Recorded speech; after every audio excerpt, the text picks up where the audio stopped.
ഇനി മാങ്ങ പറിക്കാൻ വേണ്ടിയിട്ട് വീട്ടിൽ ആരെയും നമുക്ക് ബുദ്ധിമുട്ടിക്കുകയും വേണ്ട, പുറത്തുനിന്ന് ആരെയും വിളിച്ചിട്ട് നമുക്കിത് പൈസയും കൊടുത്ത് പറിപ്പിക്കുകയും വേണ്ട. നിലം തൊടാതെ പറിച്ചാൽ മാത്രമല്ലേ നമുക്ക് പഴുപ്പിക്കാൻ പറ്റുമോ, അല്ലെങ്കിൽ പുഴു വരില്ലേ. അപ്പം മീൻകറിയിലിടാനും അച്ചാറിലിടാനും ഒക്കെ ഇനിയിപ്പം പെട്ടെന്ന് പോയിട്ട് പറിച്ചെടുക്കാം. അതിനായിട്ട് ആദ്യം വേണ്ടത് നല്ലൊരു വടിയാണ് കേട്ടോ. ഞാൻ ആദ്യം ചെയ്തതിൽ ചെറിയൊരു പാളിച്ചകളൊക്കെ ഉണ്ടായിരുന്നു. ഇത് ഞാൻ വീഡിയോ കണ്ടിട്ട് റെഫർ ചെയ്തിട്ടാണ് ചെയ്തത്. കുറേ വീഡിയോസൊക്കെ വന്നിട്ടുണ്ട്, അതെല്ലാം നോക്കിയിട്ട് എനിക്ക് പറ്റിയ രീതിയിൽ ഒന്ന് ചെയ്തു. പക്ഷേ അതിൽ ചെറിയ പാളിച്ചകൾ വന്നതുകൊണ്ട് രണ്ടാമതൊന്ന് ചെയ്തു. അത് നല്ല സക്സസ് ആണ്. അപ്പോൾ രണ്ടാമത് ചെയ്തത് ഞാൻ നിങ്ങൾക്കൊന്ന് കാണിച്ചു തരാം. ഒന്നുകിൽ നേരത്തെ പറഞ്ഞതുപോലെ ഏതെങ്കിലും മരത്തിൻ്റെ വടി എടുക്കാം, അല്ലെങ്കിൽ PVC പൈപ്പ് എടുക്കാം. PVC ആണെങ്കിൽ കുറച്ച് കട്ടിയുള്ളതായിരിക്കും നല്ലത്.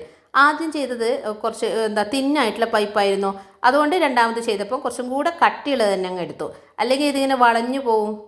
ഇനി കുറച്ച് അലുക്കുലത്ത് സാധനങ്ങളൊക്കെ വേണം. ഞാനിപ്പോൾ പുറത്തുനിന്ന് ചെയ്യുന്നത് കൊണ്ട് മെഴുകുതിരി കരുതിയിട്ടുണ്ട്, പിന്നെ ഒരു ടാപ്പ്, കത്തി, കത്രിക, അങ്ങനെയുള്ള സാധനങ്ങളൊക്കെ. അത് ഞാൻ ഓരോന്നായിട്ട് വഴിയെ പറഞ്ഞുതരാം കേട്ടോ.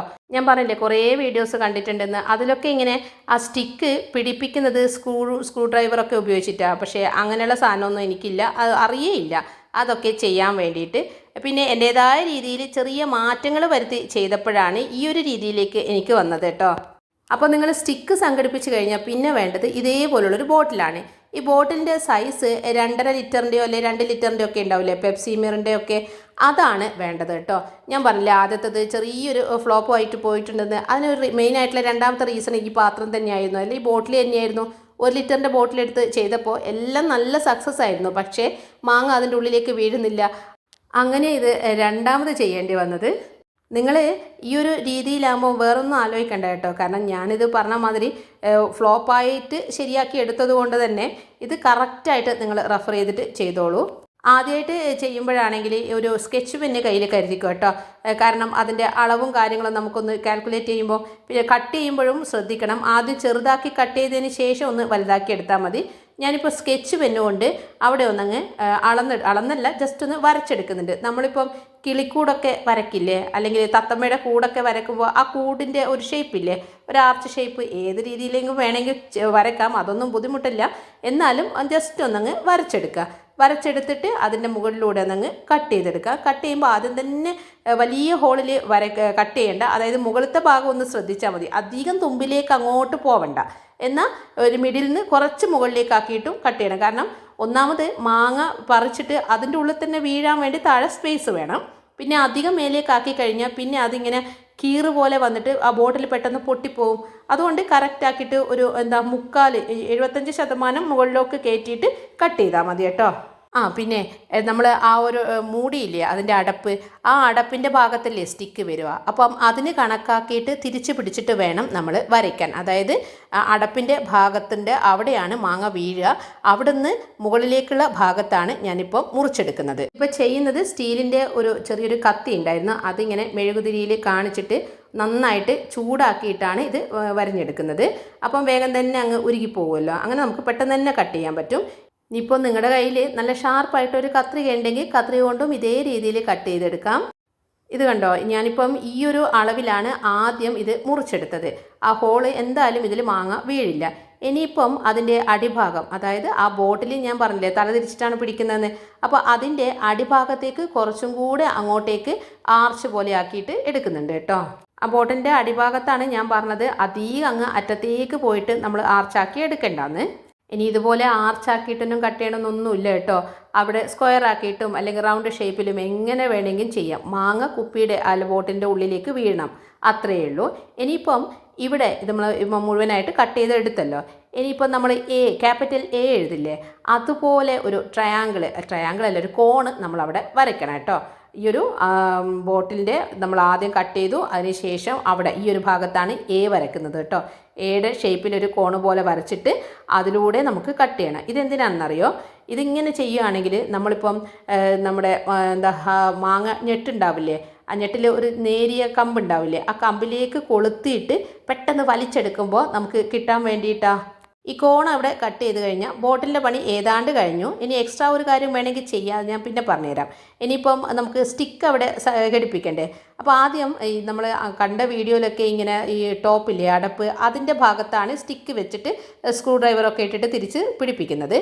പക്ഷേ ഞാൻ ആദ്യം പറഞ്ഞില്ലേ എൻ്റെ കയ്യിൽ സ്ക്രൂ ഡ്രൈവർ കൊണ്ട് ചെയ്യുന്നത് എങ്ങനെയാണെന്നും അറിയില്ല, എൻ്റെ കയ്യിൽ അത് ഇല്ലാതാനും. അപ്പോൾ ഞാൻ ആദ്യം വിചാരിച്ചു അവിടെ ഇങ്ങനെ ഉരുക്കിയിട്ടൊക്കെ ചെയ്യാമെന്ന്. പക്ഷേ അത് നല്ല ഫ്ലോപ്പായിപ്പോയി. അതിന് ശേഷമാണ് ഈ ഒരു ഐഡിയ വന്നത്. സ്റ്റിക്ക് ഉള്ളിലിട്ട് കഴിഞ്ഞാൽ പിന്നെ മാങ്ങക്ക് ഉള്ളിലേക്ക് ഇറങ്ങാൻ പറ്റില്ലല്ലോ. അപ്പോൾ സ്റ്റിക്ക് പുറത്തിട്ടിട്ട് എങ്ങനെ പിടിപ്പിക്കാമെന്നങ്ങ് ആലോചിച്ചു. അപ്പോഴാണ് ഇതുപോലെ അങ്ങ് ചെയ്യാമെന്ന് വിചാരിച്ചത്. ഒന്നുമില്ല, ഒരു കമ്പി എടുത്ത് ചൂടാക്കുക, ഹോള് ഇടുക. അപ്പോൾ ആദ്യം ഞാൻ ഇതുപോലെ തന്നെ നേരത്തെ ചെയ്തതുപോലെ തന്നെ നമ്മുടെ ആ ഒരു സ്കെച്ച് പെന്നില്ലേ, സ്കെച്ച് പെന്നുകൊണ്ട് 2 ലൈൻ അങ്ങ് വരഞ്ഞിട്ടുണ്ട്. അതായത് നമ്മളിപ്പോൾ കട്ട് ചെയ്തിട്ടുള്ള ഭാഗമില്ലേ, ആ കട്ട് ചെയ്ത ഭാഗത്തിന് നേരെ ഓപ്പോസിറ്റ് ഭാഗത്താണ് വടി പിടിപ്പിക്കുന്നത്. അപ്പോൾ ആ വടിയുടെ ഏതാണ്ട് നമുക്ക് അറിയാമല്ലോ അതിൻ്റെ സൈസ്. അപ്പം ആ വടി നടുവിൽ വന്നു കഴിഞ്ഞാൽ അതിൻ്റെ അപ്പുറത്തും ഇപ്പുറത്തും എങ്ങനെ നമ്മൾ ഹോള് വേണം അതങ്ങനെ ആലോചിച്ചിട്ട് ഹോളിടുവാണ്. അപ്പോൾ അതിനനുസരിച്ചിട്ട് 2 ലൈന് വരച്ചിട്ടുണ്ട് അപ്പുറത്തും ഇപ്പുറത്തും.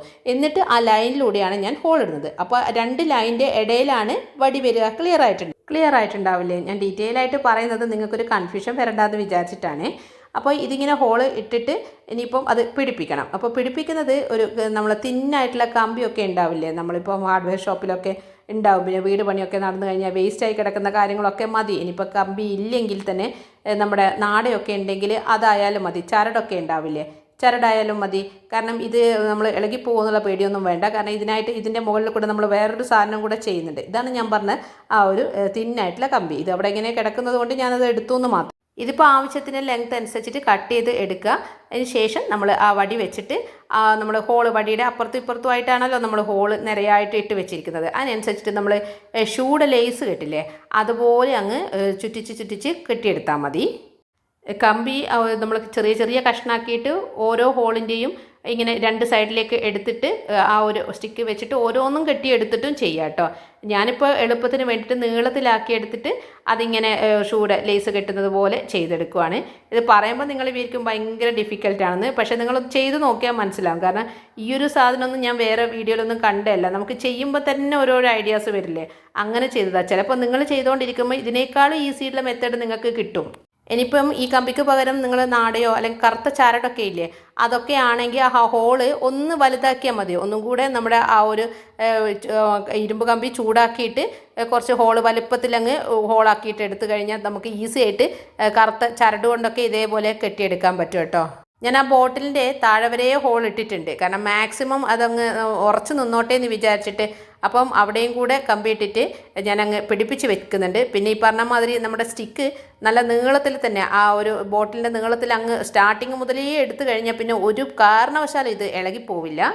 പരിപാടി കഴിഞ്ഞു കേട്ടോ. നമുക്ക് ഇവിടെ വേണമെങ്കിൽ നിർത്താം. പക്ഷേ ഒന്നും കൂടെ ചെറിയൊരു എന്താ പറയുക, കുറച്ചും കൂടെ എളുപ്പത്തിലാക്കാൻ വേണ്ടിയിട്ട് ഇവിടെ ഒരു കോൺ ഷേപ്പ് ഇല്ലേ, നമ്മുടെ ഈ ഒരു എ ഷേപ്പ്, അതാണ് ഞാൻ പറഞ്ഞത്. അതായത് ഇതിങ്ങനെ നമ്മൾ ഇതിനനുസരിച്ചിട്ട് നമ്മളിങ്ങനെ ആ കമ്പിലിട്ടിട്ട് വലിച്ചു കഴിഞ്ഞാൽ പിന്നെ കുറേ യൂസ് ചെയ്യാൻ പറ്റില്ല. ആ ഒരു ചീർന്ന് പോലെ ഒരു മുറിവ് പോലെ അവിടെ വരും. നമ്മുടെ ബോട്ടിലിലെ ചെറുതായിട്ട് പിളർന്നു പോകും. അപ്പോൾ അതിനുള്ളൊരു ട്രിക്കാണിത്. ഇതുപോലെ ഒരു പഴയ ബ്ലേഡ് എടുക്കുക. നല്ല മൂർച്ചയൊന്നും വേണ്ട, കുറച്ച് പഴയ ബ്ലേഡ് എടുത്താൽ മതി. അപ്പോൾ വേണമെങ്കിൽ ആ ബ്ലേഡ് 2ആയിട്ട് സ്പ്ലിറ്റ് ചെയ്യാം. പക്ഷേ ഞാനത് ചെയ്യുന്നില്ല. കാരണം കുറച്ചും കൂടെ ഈസി ഇങ്ങനെ ഒറ്റ ബ്ലേഡ് മുഴുവനായിട്ട് എടുക്കുന്നതാണ്. എന്നിട്ട് ചെറിയൊരു തുമ്പൊഴികെ ബാക്കിയുള്ള ഭാഗത്തേക്ക് ഇതേപോലെയുള്ളൊരു ടാപ്പ് വെച്ചിട്ട് ഒട്ടിച്ചിട്ട് ആ ടാപ്പ് ഇതേപോലെ ഇവിടെ അങ്ങ് ചേർത്ത് വെച്ചാൽ മതി. അപ്പോൾ അവിടെ സ്റ്റിക്കായിട്ട് നിന്നോളും. ഇപ്പോൾ ഈ ഒരു ടാപ്പ് സെല്ലോ ടാപ്പ് വേണമെങ്കിൽ അതെടുക്കാം. അതല്ലെങ്കിൽ ഇതൊക്കെ നമ്മളിപ്പം വലിയ ബോക്സൊക്കെ ഉണ്ടാവില്ലേ, ഗൾഫിലേക്കൊക്കെ പോകുമ്പോൾ ആ ബോക്സൊക്കെ കവർ ചെയ്യാൻ വേണ്ടിയിട്ട് നമ്മൾ എടുക്കുന്ന ടാപ്പില്ലേ, ഏത് ടാപ്പാണെങ്കിലും കുഴപ്പമില്ല. കാരണം ഇത് നമ്മൾ എക്സ്ട്രാ ചെയ്യുന്ന ഒരു ബലത്തിന് വേണ്ടി ചെയ്യുന്നതാണ്. അപ്പം ഇത് ഇങ്ങനെയുള്ളൊരു സെല്ലോ ടാപ്പാണെങ്കിലും നമുക്ക് ഇതേപോലെ ഒന്നും കൂടെ ഒരു ഉറപ്പിന് വേണ്ടിയിട്ട് ആ സ്റ്റിക്കും കൂടെ കൂട്ടിയിട്ടെങ്കിൽ ഞാൻ വരിഞ്ഞ് മുറുക്കിയെടുക്കുക. അതുകൊണ്ടാണ് ഞാൻ പറഞ്ഞത് നാട വെച്ച് ചെയ്താലും ഈ ഒരു സ്റ്റെപ്പും കൂടെ ചെയ്യുന്നത് കൊണ്ട് ഈ ഒരു ബോട്ടിലും ആ സ്റ്റിക്കും അങ്ങ് ഇളകി പോവുകയില്ല. നല്ല ഉറച്ച് ബലത്തോടെ തന്നെ നമുക്കിത് മാങ്ങ പറിച്ചെടുക്കാൻ പറ്റും. ആ ബ്ലേഡ് വെക്കുന്നത് നിങ്ങൾ ശ്രദ്ധിച്ചിട്ടുണ്ടല്ലോ. അതായത് ഇപ്പം നമ്മൾ ആ ഒരു എ ഷേപ്പിൽ കട്ട് ചെയ്തിട്ട് താഴേക്ക് ഇറക്കി വെക്കരുത് കേട്ടോ. കാരണം ഞാൻ ആദ്യം ചെയ്യുമ്പോൾ എനിക്കത് അബദ്ധം പറ്റിയതാണ്. താഴേക്ക് ഇറക്കിയിട്ട് ഒരേ ലെവലിൽ ആ ഒരു കോണിൻ്റെ കാര്യമാണ് പറയുന്നത്. ഒരേ ലെവലിൽ വെച്ച് കഴിഞ്ഞാൽ ചിലപ്പോൾ നമ്മൾ അത് പറിക്കുന്ന സമയത്ത് മാങ്ങയ്ക്ക് ആ ബ്ലേഡ് കൊണ്ടു കഴിഞ്ഞാൽ മാങ്ങ ചിലപ്പം കട്ട് ചെയ്ത് പോകാൻ ചാൻസ് ഉണ്ട്.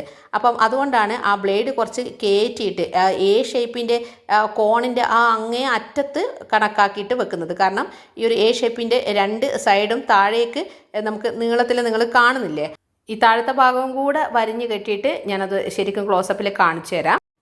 ഇതാ ഇങ്ങനെയാണ് ഞാൻ വെച്ചത്. ആ ബ്ലേഡിൻ്റെ ചെറിയൊരു തുമ്പ് നമുക്ക് മുന്നിലേക്ക് വരണം, കാരണം ആ ഒരു കമ്പിൻ്റെ മേലെ ബ്ലേഡ് കൊള്ളണമല്ലോ.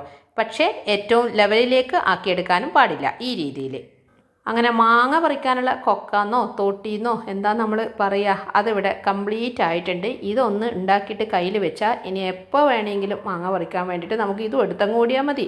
ഒന്നോ രണ്ടോ മാങ്ങ എല്ലാം ഒറ്റയടിക്ക് നമുക്കിതിൽ കിട്ടും കേട്ടോ. ഇപ്പം പഴിപ്പിക്കാൻ വേണ്ടിയിട്ട് നമ്മൾ പറിക്കുമ്പം തന്നെ എല്ലാം കൂടെ ഒരുമിച്ചിട്ട് നമ്മൾ പറിപ്പിക്കില്ലല്ലോ, കാരണം മൂത്തത് നോക്കിയിട്ടല്ലേ. അപ്പം ആ രീതിയിൽ ചെയ്യാൻ വേണ്ടിയിട്ട് ഇത് നല്ല യൂസ്ഫുൾ ആയിട്ടൊരു രീതി തന്നെയാണ് കേട്ടോ. കാരണം നമുക്ക് നോക്കിയിട്ട് പറിച്ചെടുത്തിട്ട് പഴുപ്പിക്കാം. നിലം തൊടാതെ നമ്മുടെ കയ്യിൽ കിട്ടുമല്ലോ. ഇതിപ്പം നല്ല ഈസി കണ്ടോ. ഇതിങ്ങനെ ബലം പിടിച്ച് കുലിക്കോ വലിക്കോ ഒന്നും ചെയ്യണ്ട. ആ ബ്ലേഡ് വെച്ചത് കൊണ്ടാണ് അത് അങ്ങനെ വന്നത്. ബ്ലേഡ് ഇല്ലാത്തത് വേറെ ഒന്നുണ്ട്, ഞാൻ പറഞ്ഞില്ല ആദ്യം ചെയ്തത്. അത് കയ്യിലുണ്ട്. അത് മാങ്ങ പറിക്കാനല്ല, നമുക്ക് ചിക്കു പറിക്കാൻ സപ്പോട്ട പറിക്കാൻ വേണ്ടിയിട്ട് എടുക്കാൻ വേണ്ടി മാറ്റി വെച്ചിട്ടുണ്ട്. കഷ്ടപ്പെട്ട് ഉണ്ടാക്കിയത് കൊണ്ട് അത് കളയാനും തോന്നില്ല. അതുകൊണ്ട് ഉപകാരമുണ്ട്, വെറുതെ ആവുമൊന്നുമില്ലല്ലോ. അങ്ങനെ ഇതാ വലിയൊരു മാങ്ങ തന്നെ കിട്ടിയിട്ടുണ്ട്. ഭയങ്കര സന്തോഷമായി കേട്ടോ. കാരണം ഇത് ചെയ്യാൻ പറ്റിയതിൽ ഞാനിതിങ്ങനെ ഇത്രക്കും സക്സസ് ആവുമെന്ന് ഞാനും വിചാരിച്ചിട്ടുണ്ടായിരുന്നില്ല. ശരിക്കും പറഞ്ഞാൽ ഇതെല്ലാം കണ്ടുപിടിച്ച ആൾക്കാരെ സമ്മതിക്കണം. എന്തൊക്കെ ഐഡിയാസാണ് ഓരോരുത്തരുടെയും തലയിൽ വരുന്നത്. ഇതിപ്പം എൻ്റെ തലയിൽ വന്നത് ഒന്നുമല്ലല്ലോ, ഞാൻ പറയില്ലേ, റെഫർ ചെയ്തിട്ട് ചെയ്ത കാര്യം തന്നെയാണ്. പക്ഷേ സ്റ്റിക്ക് ഒട്ടിക്കുന്നത് മാത്രമാണ് നമ്മളൊരു ബുദ്ധിയിൽ തോന്നിയത്. അതുപോലെ ഇതിനേക്കാൾ ഈസി ആയിട്ട് നിങ്ങളുടെ തലയിലും വർക്ക് ചെയ്യും കേട്ടോ. ചെയ്ത് നോക്ക്, വെറുതെ ആവില്ലല്ലോ. എന്തായാലും മാങ്ങയും തേങ്ങയല്ല, മാങ്ങയും ചിക്കും എല്ലാം നമുക്ക് വിളവെടുക്കേണ്ട സമയമാണ്. പറിച്ചെടുക്കാൻ വേണ്ടിയിട്ട് ആരെയും കാല് പിടിക്കേണ്ട ആവശ്യം വരുന്നില്ല. വീഡിയോ നിർത്തി പോകല്ലേ, എനിക്ക് പറ്റിയ അബദ്ധവും കൂടെ ഒന്ന് കാണിച്ചു തരാം. കാരണം നിങ്ങൾക്ക് ഇതുപോലെ വരണ്ട. സ്ക്രൂ ഡ്രൈവറും സ്ക്രൂവും കൊണ്ടിട്ട് ചെയ്യാൻ പറ്റാത്തതുകൊണ്ട് ആദ്യം ഉരുക്കാൻ വേണ്ടിയിട്ട് ശ്രമിച്ചതാണ്, പക്ഷേ പാളിപ്പോയി. അത് ഇങ്ങനെ സ്റ്റിക്കായിട്ട് വരുന്നില്ല, കാരണം ഇവിടെ നല്ല ഉറച്ച് കിട്ടണ്ടേ. തുമ്പിലാവുമ്പോൾ എന്തായാലും ഇളകിപ്പോവും. അതേപോലെ തന്നെ നമ്മുടെ ബ്ലേഡ് വെക്കുന്നതും ആ ഒരു എ ഷേപ്പിൽ കട്ട് ചെയ്യാതെ നമ്മുടെ ആ ഒരു കേവ് മാത്രം കട്ട് ചെയ്തില്ലേ, അതിന് ശേഷം ഞാൻ ആദ്യം ഇങ്ങനെയാണ് ബ്ലേഡ് വെച്ചത്. ഇങ്ങനെ ബ്ലേഡ് വെച്ചിട്ട് അതേപോലെ അങ്ങ് നമ്മുടെ ടാപ്പ് ചുറ്റിയെടുത്ത്. ഇത് ഇങ്ങനെ ചെയ്തപ്പോൾ ഉണ്ടായിട്ടുള്ള അബദ്ധം എന്താണെന്നറിയോ, ഞാൻ മാങ്ങ പറിച്ചപ്പം ഒരു മാങ്ങയുടെ മുകളിൽ ബ്ലേഡ് കൊണ്ടുപോയി. എന്നിട്ട് അങ്ങനെ മാങ്ങ അങ്ങ് ചീന്തിപ്പോവെന്നൊക്കെ പറയില്ലേ, അതുപോലെ കട്ട് ചെയ്ത് പോയി. അപ്പം ബ്ലേഡ് ഇങ്ങനെ എക്സ്ട്രാ ഇങ്ങനെ മുന്നിലേക്ക് പ്രൊജക്റ്റ് ചെയ്യുന്ന രീതിയിലാണ് നമ്മൾ ഇതുപോലെ ഒട്ടിക്കുന്നതെങ്കിൽ ഇതുപോലെ വരും കേട്ടോ. അതുകൊണ്ട് ഇതുപോലെ ചെയ്യേണ്ട. എ ഷേപ്പിൽ കട്ട് ചെയ്തിട്ട് അതിൻ്റെ ഉള്ളിൽ ഇൻസേർട്ട് ചെയ്യുന്ന രീതിയിൽ ചെയ്താൽ മതി. നേരത്തെ ഡീറ്റെയിൽ പറഞ്ഞു തന്നല്ലേ. പിന്നെ നമ്മൾ ബോട്ടിൽ ചെറുതെടുക്കാതെ വലുത് തന്നെ എടുക്കുക. അതേപോലെ തന്നെ നമ്മുടെ സ്റ്റിക്കിൻ്റെ കാര്യവും തിന്നാവുമ്പോൾ ഇങ്ങനെ ആടിക്കളിക്കും, അതും പണിയാണ്. ഇതിപ്പം ചിക്കു പറിക്കാനൊക്കെ ഇത് നല്ല സൂപ്പറാണ്. ഇതാണ് ഞാൻ പിന്നീട് ആ ബ്ലേഡ് അങ്ങ് മാറ്റിയിട്ട് എ ഷേപ്പിൽ അങ്ങ് കട്ട് ചെയ്തു. അവിടെ ബ്ലേഡ് വെച്ചിട്ടേ ഇല്ല കേട്ടോ. അങ്ങനെ വെക്കാതെ തന്നെ നമുക്ക് ചിക്കു എടുക്കാൻ പറ്റിയിട്ടുണ്ട്. ഇത് പറഞ്ഞ മാതിരി ചിക്കുവിന് മാങ്ങയുടെ അത്ര വെയിറ്റ് ഇല്ല, അതിൻ്റെ തണ്ടിനും പ്രശ്നമൊന്നുമില്ല, നമുക്ക് ഈസി ആയിട്ട് പറിച്ചെടുക്കാം. ഇങ്ങനെ ബോട്ടിൽ പിന്നീട് ചീന്തിപ്പോകുന്നുള്ള പേടി മാത്രമേ ഉള്ളൂ. അത് സാരമില്ല, നമുക്ക് പിന്നെ ഇനി ഉണ്ടാക്കാമല്ലോ. ഈ ട്രിക്ക് നമുക്ക് കയ്യിൽ കിട്ടിയല്ലോ, ഇനിയിപ്പോൾ എപ്പോൾ വേണമെങ്കിലും ഉണ്ടാക്കാം. പിന്നെ നമ്മൾ ബ്ലേഡ് വയ്ക്കുമ്പോൾ നമുക്ക് ഈസി ആയിട്ട് കിട്ടും. ഇതാകുമ്പോൾ ഒന്ന് നന്നായിട്ട് വലിച്ചു കഴിഞ്ഞാൽ കിട്ടും. ബ്ലേഡ് ഇല്ലാതെ ചെയ്യുമ്പോഴേ എന്താണെങ്കിലും നിലം തൊടാതെ സാധനം നമ്മുടെ കയ്യിൽ കിട്ടും. വീഡിയോ യൂസ്ഫുൾ ആയിട്ടുണ്ടെങ്കിൽ എപ്പോഴും പറയുന്നത് പോലെ ലൈക്ക് ചെയ്യാനും ഷെയർ ചെയ്യാനും സബ്സ്ക്രൈബ് ചെയ്യാനും വിട്ടുപോലെ. അതേപോലെ തന്നെ നിങ്ങളുടെ അഭിപ്രായം എന്താണെങ്കിലും ഇതുപോലെ ഇതിനേക്കാളും ഈസി ആയിട്ടുള്ള ട്രിക്ക് എന്താണെങ്കിലും അതും കൂടെ ഒന്ന് എനിക്ക് പറഞ്ഞു തരണേ, കമൻസ് ആയിട്ട് അറിയിച്ചാൽ മതി. അപ്പോൾ നമുക്ക് അടുത്ത നല്ലൊരു വീഡിയോയിലേക്ക് കാണാം അല്ലേ. അപ്പോൾ വീഡിയോ കണ്ട് സപ്പോർട്ട് ചെയ്യുന്ന എല്ലാവർക്കും ഒത്തിരി നന്ദി പറഞ്ഞുകൊണ്ട് നിർത്തുവാണേ.